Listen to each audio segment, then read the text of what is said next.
ఇండ్ల గృహ వినియోగదారులకు కూడా 2018 డిసెంబర్ లోపల 500 యూనిట్లు వాడే వినియోగదారులకు, అదేవిధంగా 200 యూనిట్లు వాడే వాళ్లకు 31 డిసెంబర్ 2019 లోపల మీటర్లు బిగిస్తామని నరేంద్ర మోడీ గారితో ఒప్పందం చేసుకున్న మాట వాస్తవము.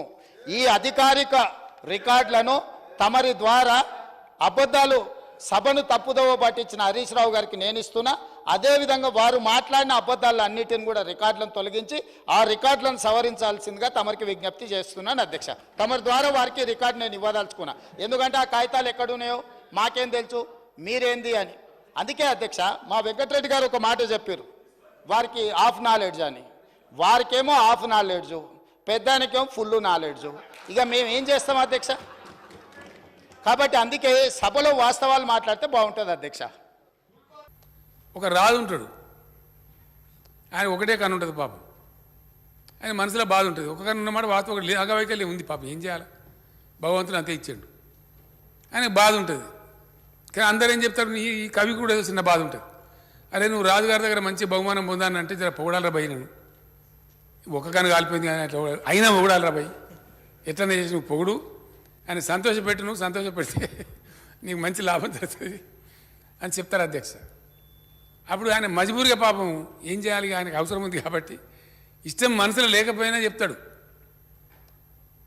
అన్నాతి గూడి హరుడవు, అన్నాతిని గూడనప్పుడు అసుర గురుండవు, అన్నా తిరుమల రాయ కన్నొక్కటే లేదు కానీ కౌరవపతివే. అంటే అన్నాతి అంటే వైఫ్ అధ్యక్ష, ధర్మపత్ని. మీ యొక్క భార్యతో ఉన్నప్పుడు నువ్వు తక్కువ మనిషి వారు, మనకేం తక్కువ, నీకు ఒకకన్నా ఎందుకు రద్దు పడతావు? నువ్వు ఒకటి ఉన్నది కానీ నీ భార్యతో కూర్చున్నప్పుడు నువ్వు హరుడవు అంటే శివునికి 3 కళ్ళు అవుతున్నాయి, ఆమె 2 నీది ఒకటి కలిస్తే 3 కళ్ళు. కాబట్టి నువ్వు శివునికి సమానం, తక్కువ నువ్వెందుకు తక్కువ అవుతావు? నాకు కానే కావు, నువ్వు కన్ను లేదని అసలు ఫికరే చేయకు నువ్వు అన్నట్టుగా. అన్నాతి గూడి హరుడవు అంటే నీ భార్య నువ్వు ఉన్నప్పుడు ఆమె 2 నీది ఒకటి కలిస్తే 3 కలిస్తే శివుని నువ్వు. అన్నాతిని గూడనప్పుడు అసుర గురుండవు, అసురులు అంటే రాక్షసులు అధ్యక్ష. వాళ్ళకి ఫేమస్ గురువు ఉంటాడు శుక్రాచార్యుడు అని చెప్పి, ఆయన చాలా ఫేమస్, టెర్రర్, భయపడతారు అందరూ. ఇక్కడ గురువే రాక్షసులకు కాబట్టి ఆయన కన్ను తెరిస్తే బాగుండదని ఆ శుక్రాచార్యునితో కూడా పంచాయతీ పెట్టుకోరు. కాబట్టి ఆయన కూడా పెద్ద ఫేమస్ మనిషి. ఆయనను గూడనప్పుడు నువ్వు అసుర గురుడు అంటే ఒకటే కన్ను ఉంటుంది కాబట్టి ఆ శుక్రాచార్య వారికి ఒకటే కన్ను ఉంటుంది అధ్యక్ష. అప్పుడు కూడా నువ్వు శుక్రాచార్యని అంతటివి, అది కూడా లేదనుకో, ఇక ఏం చెప్తాడు? కన్నొక్కడి లేకపోతే అన్నా తిరుమల రాయ, కన్నొక్కడి లేకపోతే ఉరినొక్కడి దిగినా మంచిదే, కానీ అది కూడా లేకపోతే తక్కువనా? అది కూడా కౌరవపతి అంటే కౌరవపతి ధృతరాష్ట్రుడు అధ్యక్షుడు 2 గంటలు లేకపోతే ఈంత పోయినా కూడా బాధ లేదు. ఈ మోడీ గారికి చెప్పేవాళ్ళు కూడా కాసారి కొద్దిగా అంత మంచిగా చేయాలి, కొద్దిగా బాగు చేయాలని చెప్పకుండా బాగుంది బాగుంది బాగుంది యాందాక చెప్తారు, ఆఖరికైనా మాజీ ప్రధాని దగ్గర చెప్తారు. మనకేం తక్కువ సార్, డబ్బా దిగిపోతే కూడా మాజీ ప్రధాని ఉంటావు నువ్వు, ఇక తక్కువ ఉంది మనకు. అక్కడ దాకా నేను చూసి దాని మీద స్పందిస్తా అధ్యక్ష. ప్రజలకైతే తెలుసు కదా అధ్యక్ష, ఈ రాష్ట్రంలో ఏ వ్యవసాయ బావి దగ్గరనైనా ఏ రైతు కన్నా మా ప్రభుత్వం మీటర్ పెట్టిందా అధ్యక్ష? మీటర్లు పెట్టినామా అధ్యక్ష? ఇవాళ ముఖ్యమంత్రి గారు నిజంగా మేము 30,000 కోట్ల అప్పు తెచ్చే అవకాశం ఉన్నా తేలేదు అని నేను చెప్పాను. 30,000 కోట్ల అప్పు మేము తెచ్చామా 0.5 FRBM చెప్పమనండి. We have not taken any single rupee on electricity reforms. ఇదే విషయం నేను చెప్పినా, దానికి నేను కట్టుబడి ఉన్నా. ఆ పేపర్ పంపండి, చదివి రేపు నేను సభలో డీటెయిల్గా దానికి సమాధానం చెప్తాను అధ్యక్ష.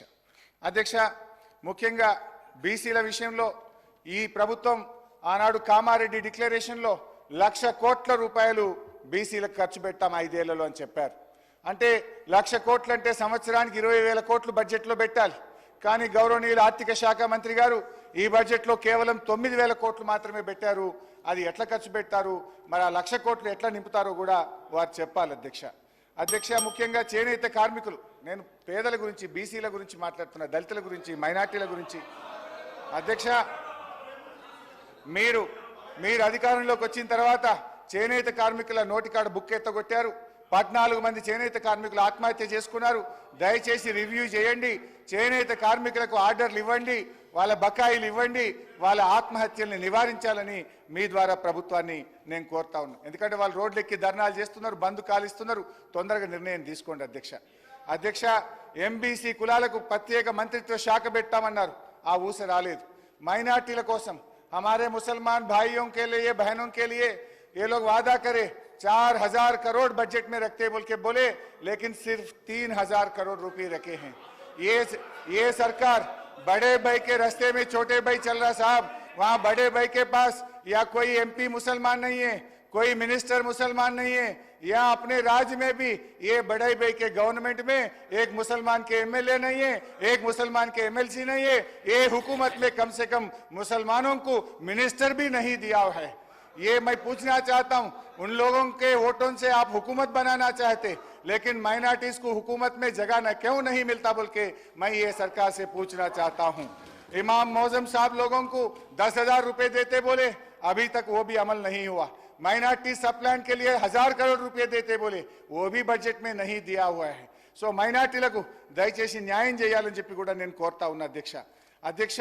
ఇకపోతే ఈరోజు నేను అన్ని పేజీలు తిప్పేస్తున్నా సార్, మీరు టైం ఇస్తలేరని వదిలేస్తున్నా చాలా విషయాలు అధ్యక్ష. ఇక నిరుద్యోగుల విషయంలో నేను ఒకటే కోరుతా ఉన్నా అధ్యక్ష, బడ్జెట్లో 2 లక్షల ఉద్యోగాలు కదా, ఇప్పుడు ఏడాదిలోగా 2 లక్షల మందికి ఉద్యోగాలు ఇస్తామన్నారు. దానికి అనుగుణంగా ఏమైనా బడ్జెట్లో నిధులు పెట్టారా అని చూశాను, కానీ కొత్త ఉద్యోగాలకు బడ్జెట్లో ఎటువంటి కేటాయింపులు లేవు. ఉద్యోగులకు పెండింగ్లో ఉన్న 5 డిఏల గురించి కేటాయింపులు లేవు. ఉద్యోగుల కొత్త పీఆర్సీకి అనుగుణంగా కేటాయింపులు లేవు. ఇటు నిరుద్యోగులకు అటు ఉద్యోగులకు అన్యాయం చేస్తూ ఉన్నారు. నేను గౌరవనీయ ముఖ్యమంత్రి గారిని సభానాయకుడిని కోరుతా ఉన్నా, ఆ రోజు మీరు ఇచ్చిన హామీలే గ్రూప్ 2 గ్రూప్ 3కి పోస్టులు పెంచుతామన్నారు, పెంచండి. మీరు మాట్లాడితే లీగల్ సమస్య వస్తుంది అంటున్నారు. గతంలో ఇదే సభలో వైఎస్ రాజశేఖర రెడ్డి గారి ప్రభుత్వంలో పోస్టులు పెంచారు, సమస్య రాలేదు. విభజించబడ్డ ఆంధ్రప్రదేశ్లో జగన్మోహన్ రెడ్డి గారు గ్రూప్ 2లో పోస్టులు పెంచారు, లీగల్ సమస్య రాలేదు. మీరిచ్చిన హామీ మీరు నిలబెట్టుకోండి. బట్టి గారు ఇక్కడ నిలబడి గ్రూప్ 1కు 1:100కు అవకాశం ఇవ్వాలని గౌరవనీయులు బట్టి గారు ఈ సభలో అడిగారు, కానీ అక్కడ కూర్చోగానే మారిపోయినట్టు కనబడతా ఉంది. దానికి కూడా లీగల్ సమస్య రాదు. గతంలో వైఎస్ రాజశేఖర రెడ్డి గారు 1:100 చేశారు, ఎటువంటి లీగల్ సమస్య లేకుండా ఆ అవకాశం ఇవ్వడం జరిగింది. బేసిజాలకు పోకుండా దయచేసి నిరుద్యోగులకు ఇచ్చిన మాటను నిలుపుకొని అమలు చేయాలని చెప్పి నేను మీ ద్వారా వారిని కోరుతున్నా.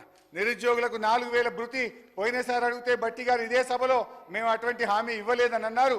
దయచేసి చూసుకొని ఆ నిరుద్యోగులకు భృతి ఎప్పటి నుంచి ఇస్తారో, మీరు బడ్జెట్లో కేటాయింపులు లేవు, దాని గురించి కూడా చెప్పాలని కోరుతున్నా. హైదరాబాద్లో అభివృద్ధి జరగలేదన్నారు, చెప్తే దానికి ఒక 10 పేజీలు ఉన్నది, కానీ టైం లేదు. మళ్ళీ నెక్స్ట్ మేము లాస్ట్లో దాంట్లో మాట్లాడతాం. కానీ హైదరాబాద్లో మేము చేసిన అభివృద్ధి వల్లనే హైదరాబాద్ ప్రజలు నిండుగా మమ్మల్ని అన్ని రకాలుగా ఆశీర్వదించిన విషయాన్ని గుర్తుపెట్టుకోండి అధ్యక్ష. ఎందుకు చంద్రబాబు నాయుడు చెప్పలేదా మొన్న ముఖ్యమంత్రిగా ప్రమాణ స్వీకారం చేసి ఎన్టీఆర్ ట్రస్ట్ భవన్లో మాట్లాడుతూ